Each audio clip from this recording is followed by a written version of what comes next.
Bienvenue au podcast du Monde Paillettes. Mon nom est Mélissa Normandin-Roberge, coach, mentor pour entrepreneurs, auteure, conférencière, visionnaire de Paillettes Inc. et créatrice de possibilités magiques.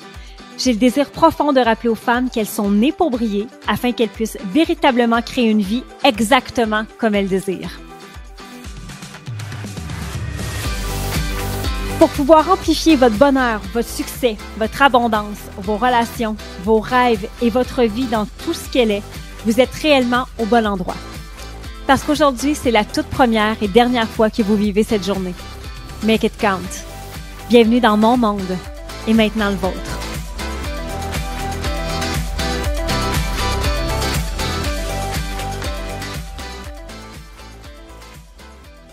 Hello les belles paillettes et bienvenue à ce tout nouvel épisode de podcast. Mon nom est Mélissa Normandin-Roberge. Si jamais vous ne me connaissez pas, vous avez évidemment entendu mon nom dans l'intro, mais sachez que je suis très heureuse de vous accueillir dans cet espace de podcast dans lequel je réfléchis avec vous, je vous parle de mes histoires, de mes réflexions constantes parce qu'évidemment, je réfléchis beaucoup et j'ai toujours envie de partager ce sur quoi je travaille actuellement pour mon évolution et peut-être que ça peut résonner pour vous.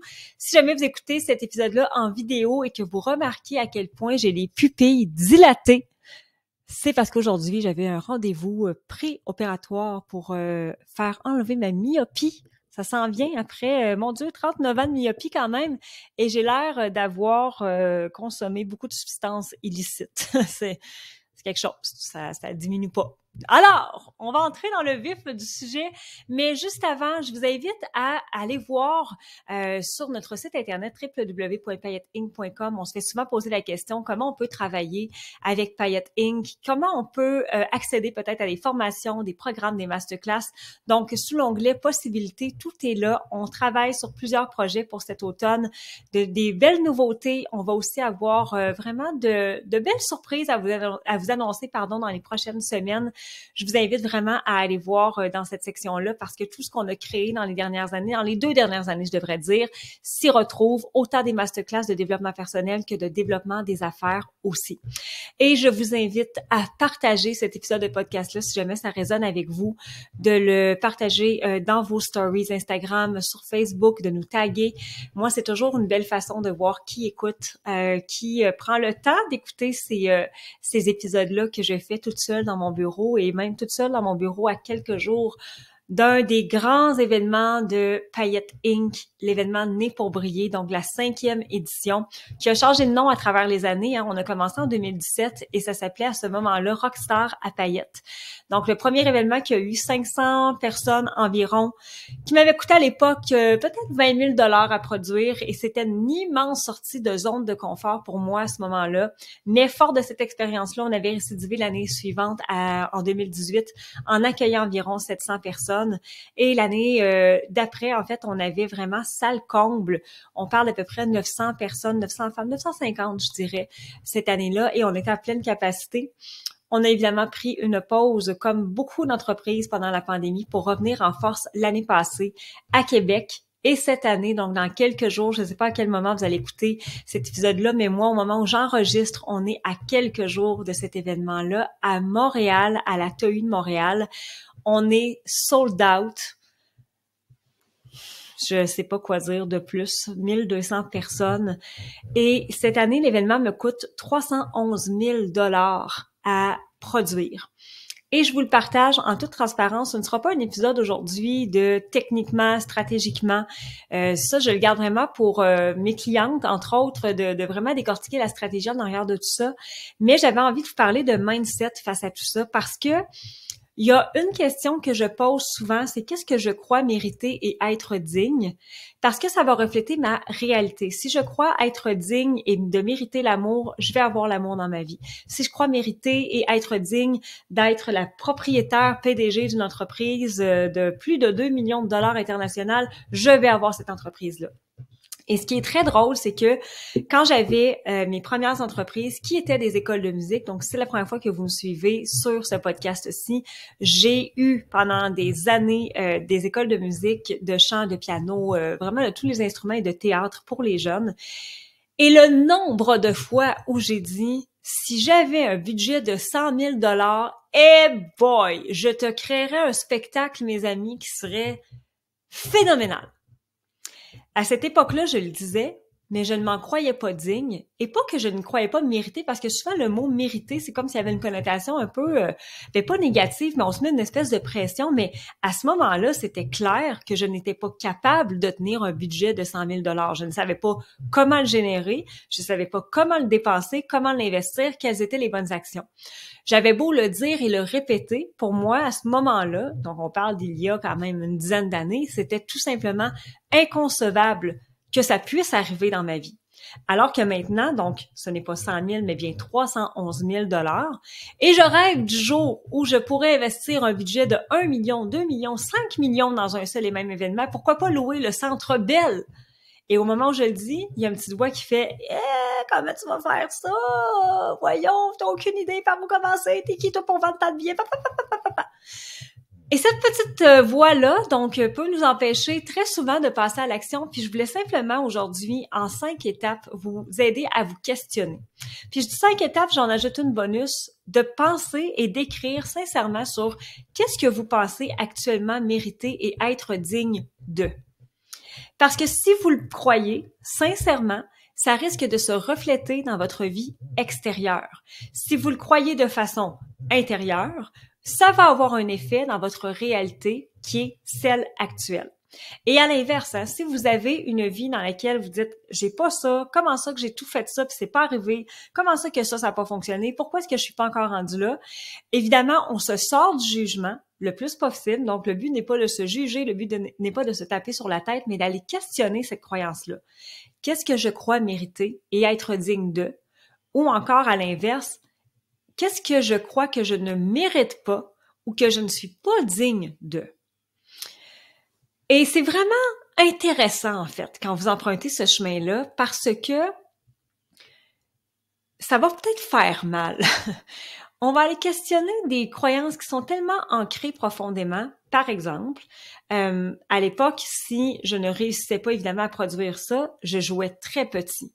Pour beaucoup de gens, c'était très grand pour ma région quand même et à l'âge que j'avais, mais je ne voulais pas jouer trop grand de peur de déplaire à l'époque dans ma vie ancienne à certaines personnes de mon entourage. J'avais peur de la réaction, j'avais peur de ce qui allait se produire, j'avais peur même des fois pour ma sécurité, mon bien-être. Et ça a fait mal la journée où je me suis rendu compte de ça parce que je me suis empêchée pendant des années probablement d'aller au bout de ces grandes idées que j'avais, que maintenant je réalise, parce que je ne croyais pas mériter ceci. On me l'avait souvent dit. T'es qui, toi, pour faire ça? Calme-toi, calme-toi. Si j'ai entendu ça souvent, calme-toi. Alors que maintenant, ben, c'est tout à fait logique et normal pour moi d'investir ce montant-là et même j'ai hâte au prochain niveau. J'ai hâte de pouvoir faire un investissement encore plus audacieux et avoir peut-être même des grands invités internationaux dans ces événements-là. Alors, on commence. Comment faire pour s'assurer qu'on questionne correctement cette croyance-là qui peut être ancrée, donc que je mérite et que je suis digne de? C'est en sortant de sa zone de confort le plus souvent possible. Si je ne sors pas de ma zone de confort et que je mange continuellement la même chose à tous les jours, je ne crois pas mériter les plus beaux repas. Je ne crois pas mériter être digne des plus grandes tablées que j'ai envie d'aller visiter. Ça peut sembler très futile comme exemple et pourtant c'est hyper cohérent de commencer par des éléments aussi de base que ça. Si je ne sors jamais de ma zone de confort, si je ne vais jamais là où je pourrais aller, si vraiment je le faisais de façon audacieuse, sans peur, je ne peux pas savoir ce qui se cache à l'extérieur de ma zone de confort et donc je ne peux pas savoir si j'en suis digne ou si je le mérite. Alors, questionner, en fait, pas questionner, pardon, mais essayer de sortir le plus souvent possible de votre zone de confort et ce, à chaque jour. Et comment on fait pour sortir de sa zone de confort? Identifie ta zone de confort, puis sors-en. Au lieu d'écouter ton émission le lundi, ferme la télé, va lire. Ah mon Dieu, oui, mais là, ça peut pas être juste ça, sortir de sa zone de confort. Ben oui, c'est juste ça, sortir de sa zone de confort. C'est de faire une action différente de ce qu'on est habitué de faire. C'est de remplacer une habitude par une autre qui nous permet davantage d'évoluer. C'est de sortir de chez soi pour aller dans des endroits pas exotiques, aller dans un endroit où on n'est jamais allé, le restaurant que vous êtes habitué d'aller à toutes les fois, allez en choisir un autre. C'est de choisir justement ce restaurant-là, un nouveau plat différent de ce que vous êtes habitué de manger. Sortez, expérimentez, essayez autre chose parce qu'après, ce que ça donne en fait, c'est que ça donne envie d'aller plus loin. Si je goûte à quelque chose de différent, que ce soit au niveau de la nourriture, que ce soit au niveau de goûter une nouvelle expérience dans sa vie, j'ai envie de le répéter par la suite. J'ai envie d'aller plus loin. Et de cette façon-là, oui, je crois que je suis plus méritante d'une nouvelle chose que j'avais peut-être même pas envisagée. Donc, truc numéro 1, pour pouvoir croire qu'on mérite et qu'on est digne de inclure ce que vous voulez mettre après, sortez de votre zone de confort. En numéro 2, je dirais que c'est en s'entourant de façon incroyable et considérable de gens qui vont croire que vous le méritez aussi. Encore une fois, parfois on ne mesure pas notre valeur, on ne mesure pas l'évolution qu'on a, on ne perçoit peut-être pas la qualité humaine que nous avons et que nous sommes. On a tendance à ne pas déformer peut-être la réalité sur nos accomplissements, sur nos talents, sur nos passions et d'être entouré de gens qui croient en nous. Pas pour pouvoir aller chercher une validation. Simplement parce que quand il y a des gens qui font « ben moi, j'ai toujours pensé que tu serais capable de faire ceci », ça vient encore plus travailler nos fondations et ça empêche de débranler notre confiance qui parfois est absente. Si je veux croire que je mérite ceci, que je suis digne de ceci, que je suis entourée de gens qui sont toujours en train de me rabaisser, que je suis entourée de gens qui ne prennent pas à cœur ce que je suis en train de leur dire quand je leur partage mes idées, qui ne m'encouragent pas à aller plus loin, qui remettent absolument tout en question de ce que je vais dire, de ce que je vais être, de ce que je vais faire. Donc, je ne peux pas croire, moi non plus, que je mérite et que je suis digne de. C'est une constatation qui va peut-être faire mal, parce qu'à l'époque, j'avais déjà moins confiance en moi qu'aujourd'hui, et j'avais autour de moi des gens qui me disaient « Oui, mais tu sais, t'es qui toi pour faire ça? » Ou que je disais, moi, si j'avais un budget de 100 000 $, puis que, ben là, 100 000 $ dans un événement, dans un spectacle, franchement. Et c'est un constat qui peut faire mal, mais c'est un des plus grands constats que vous allez faire de qui êtes-vous entouré. Et en même temps, ça vient fortifier autre chose. Si je veux croire que je suis méritante et digne d'eux, mais que je suis entourée de gens qui sont négatifs envers moi, qui me rabaissent, qui ne m'élèvent pas vers le haut, c'est une boucle qui ne finit pas, là. C'est sûr que je suis pas digne et que je mérite pas. J'ai même un entourage qui fait en sorte que je mérite pas de la joie, de l'amitié, du bonheur, etc. Donc, regardez vraiment de qui êtes-vous entouré actuellement. Numéro 3, donc, pour pouvoir s'assurer qu'on mérite et qu'on est digne de expérimenter l'excitation. L'excitation, c'est une émotion que je parle très, très, très souvent, qui pour moi est une émotion très proche justement de la joie, qui est très fébrile, qui est très enfantine, qui est pas mesuré, qui est pas calculé, on est excité, on a vraiment cette espèce de petit papillon dans le ventre qui veut juste monter.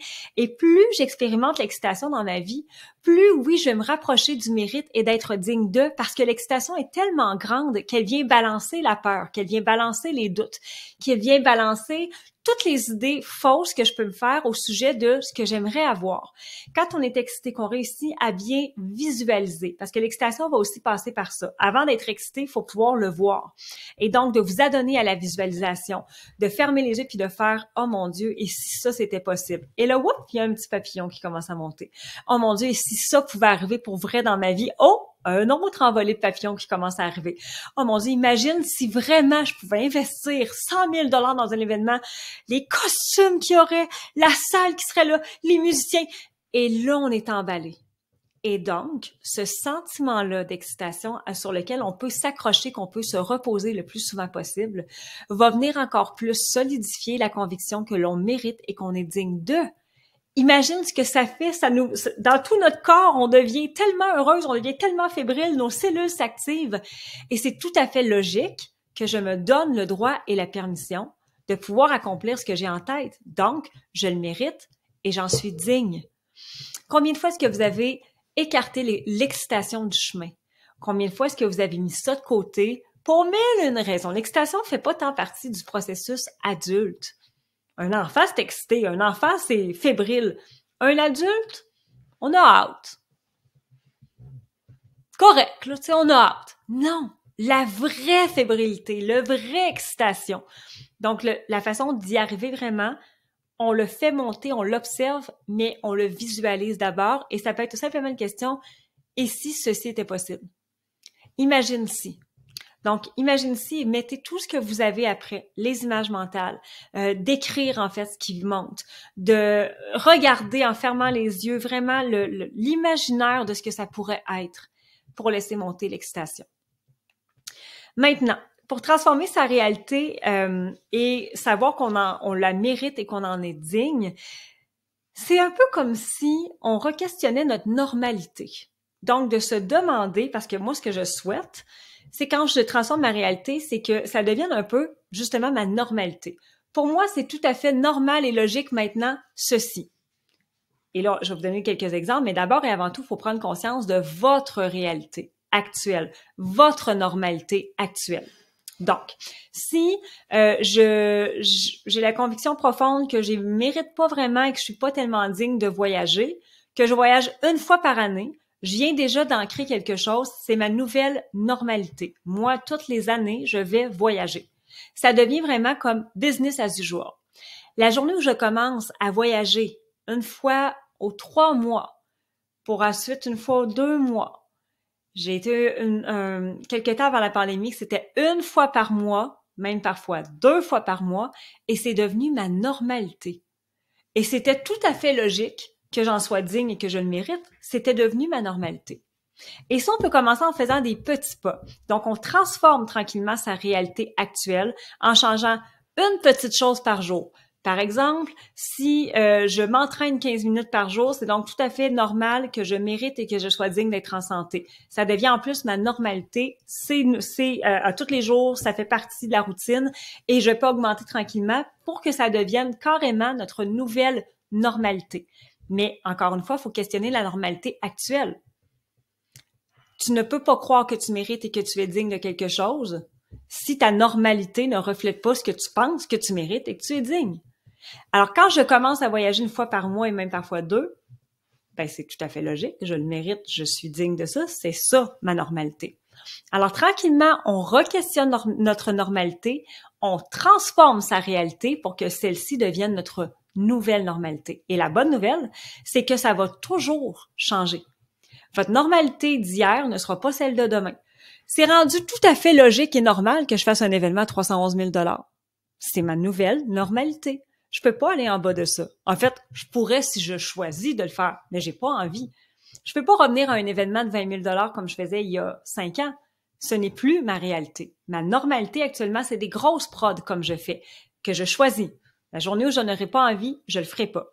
J'espère que vous testez bien la nuance, mais pour moi, ça fait tellement de sens de questionner ce qu'on vit actuellement, donc notre normalité, et de la transformer en nouvelle réalité. Et finalement, pour pouvoir croire qu'on mérite et qu'on est digne de quelque chose, ben c'est un travail sur soi au quotidien. Puis là, je vous entends. Peut-être en train de marcher dans le bois en faisant « Bon, vous savez, faut encore qu'on travaille sur nous autres tout le temps, c'est fatigant. » Ouais, parce que vous faites probablement partie du 10% de la population qui se questionne et qui travaille sur soi. Les 90 autres ne se posent pas de questions. En fait, ne questionnent pas à savoir s'ils méritent ou ils sont dignes, ce qui fait qu'ils n'ont pas de promotion, ce qui fait qu'ils n'ont pas nécessairement une augmentation de salaire, ce qui fait qu'ils n'ont pas de nouvelle vie, ce qui fait qu'ils s'emmerdent dans leurs relations amoureuses. Ces gens-là ne sont peut-être pas bien entourés, ça fait des années qu'ils ne sont pas sortis de leur zone de confort, ils n'ont pas expérimenté l'excitation depuis, ma foi, 1900. Je dirais 38. Ils n'ont pas transformé leur réalité. Ils ont la même normalité que lorsqu'ils se sont mariés, il y a 28 milliards d'années. Et, ils travaillent pas sur soi au quotidien. Ils se posent pas la question à savoir c'est quoi mes croyances? C'est quoi que je veux vraiment avec clarté? Qu'est-ce que je souhaite transformer dans ma réalité? Qu'est-ce que je voudrais comme nouvelle normalité? Et à tous les jours, de consacrer peut-être un 10, 15, 20 minutes à simplement écrire qu'est-ce que je veux aujourd'hui? Qu'est-ce que je mérite de passer comme journée, pas comme vie? Qu'est-ce qu'aujourd'hui, là, j'ai envie de vivre comme journée parfaite? Si j'avais à écrire une journée parfaite, qu'est-ce que je mettrais sur papier et qu'est-ce que je m'engage et qu'est-ce que je suis prête à faire pour que ça arrive. Donc, de travailler sur soi au quotidien, de libérer des croyances, de libérer des schémas, de travailler son attitude, de travailler son mindset, de travailler sa santé, son bien-être, de prendre du temps pour soi en s'assoyant 5 minutes, en réfléchissant à absolument rien et en faisant absolument rien, c'est de pouvoir transcender quelque chose qui va nous permettre de croire sincèrement d'être digne. Et qu'est-ce qui arrive quand on croit qu'on mérite et qu'on est digne de quelque chose? Ben, notre vie change. Notre vie change parce que ça devient les nouvelles preuves tangibles de ce qu'on a mis en place et qui est tellement logique pour nous, qui est tellement la norme qu'on le voit dans les résultats après, qu'on voit ce qui se passe dans notre vie, qu'on voit qu'il y a sincèrement une progression et une évolution. J'espère que ça résonne pour vous, j'espère que ça vous aide aussi à peut-être pouvoir penser en ce moment « Ah, tu vois, ça, je voudrais donc que ça arrive dans ma vie et ça n'arrive pas. Se pourrait-il que ce soit parce que je ne crois pas, que je ne crois pas que je le mérite et que je ne crois pas que je suis digne? » Je vous invite à partager cet épisode-là. En fait, c'est vraiment une belle façon de faire connaître mon travail. Si jamais vous aimez évidemment mon travail, c'est toujours un bonheur et un plaisir de vous lire aussi. N'hésitez pas à nous écrire dans les médias sociaux, de nous envoyer des messages en privé sur savoir, en fait, afin de savoir qu'est-ce qui a résonné le plus pour vous, qu'est-ce qui a fait le plus de sens. Peut-être d'autres sujets que vous aimeriez que j'aborde dans ce podcast-là. Je le crée pour vous, je le crée parce que j'ai envie de connecter avec vous de cette façon-là. Donc, n'hésitez pas et participez à ma mission qui est de vraiment d'aider le plus de femmes à briller, à se rappeler qu'elles sont nées pour briller. Et ça passe par croire qu'elles sont méritantes et qu'elles sont dignes d'une vie absolument magique. Si jamais vous écoutez cet épisode-là avant le bal et que vous êtes présente, n'hésitez pas à venir me dire un petit coucou ce soir-là. N'hésitez pas à venir me jaser. Je vais être disponible pour vous. En fait, moi, la façon que ça fonctionne, c'est que mon équipe, après l'événement, me stationne dans un coin et je prends des photos avec tous les gens. Quand je dis tous les gens, c'est absolument tous les gens. Je ne laisse personne dans un coin. Et donc, c'est sûr que si vous voulez me rencontrer, ce sera avec grand plaisir. Et amenez-moi un petit verre d'eau. Des fois, j'ai soif. Amenez-moi un petit verre d'eau. Puis pour le reste, ben surveillez nos médias sociaux parce qu'on a très hâte de vous dévoiler ce qui s'en vient cet automne. On a plein de beaux projets. Il reste 3 mois et demi avant cette fin d'année 2023. Est-ce que vous réalisez? Et je suis actuellement en réflexion à savoir qu'est-ce que j'ai envie de vivre pour les 3 mois et demi prochains, comment j'ai envie de dessiner tout ça. Peut-être que j'en ferai un autre épisode de podcast, sait-on jamais. Je vous dis à très bientôt. Bye les belles paillettes. Tu viens d'écouter le podcast Le Monde Paillettes. Pour ne rien manquer des prochaines discussions, abonne-toi au podcast. Tu peux aussi partager à Mélissa ta gratitude en cliquant sur le 5 étoiles ou en laissant un témoignage sur ton écoute. Et pour en découvrir encore davantage sur notre univers magique, on t'invite à nous rejoindre au www.paillettesinc.com. Un énorme merci d'avoir été là et on te dit à bientôt, belle paillette!